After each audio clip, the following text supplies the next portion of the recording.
রাজ্যে বিধানসভা ভোট আসতে বিপুল পরিমাণে বোমা ও আগ্নেয়াস্ত্র উদ্ধার হচ্ছে। ঠিক এদিন ভাঙড়ে জলাশয় থেকে আগ্নেয়াস্ত্র উদ্ধার ঘিরে উত্তেজনা। আইএসএফ তৃণমূল মুখোমুখি ঘটনাস্থলে বিশাল পুলিশ বাহিনী। ভাঙড়ের দক্ষিণ বামুনিয়া এলাকায় বোমা বিস্ফোরণে তদন্তে নেমে পাশের একটি আমবাগানে জলাশয় থেকে এক নালা লং আর্মস উদ্ধার করে বিজয়গঞ্জ থানার পুলিশ। ঘটনাস্থলে উপস্থিত হয় তৃণমূল ও আইএসএফ কর্মী সমর্থকরা। একে অপরের বিরুদ্ধে অভিযোগ তোলে আইএসএফ ও তৃণমূল। ঘটনায় ব্যাপক উত্তেজনা এলাকায়। ঘটনাস্থলে রয়েছে বিজয়গঞ্জ থানায় বিশাল পুলিশ বাহিনী। ব্যুরো রিপোর্ট, বাংলার কণ্ঠ। মূলত কথা হচ্ছে তৃণমূল কংগ্রেসকে দমাবার জন্যে, তৃণমূল কংগ্রেসকে বদনাম করার জন্যে আজকের এই সব চক্কর চলছে। কিন্তু ওরা যে দাবি করছেন আপনারা রেখেছেন, আমরা যদি রাখবো আমরা জানবো না যে কোথায় কি আছে না আছে, জানবো না, কিন্তু অ্যাডভান্স ওরা এসে এখানে দাঁড়িয়ে আছে।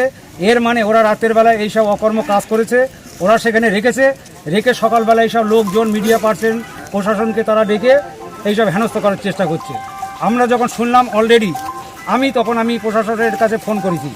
আপনারা ভাববেন আমরা যদি কোনো জিনিস রেখে আমরা এবার প্রশাসনকে ফোন করব, এটা কি সম্ভব হয়? আপনারা মিডিয়া পার্সন আপনারাই বলবেন। তখন দেখছি আমাদের আইএসএফের যারা আছে তারা সব চারদিকে ফোন করে এই জায়গাটায় আইএসএফের 200-400 লোক এখানে জড়ো করেছে।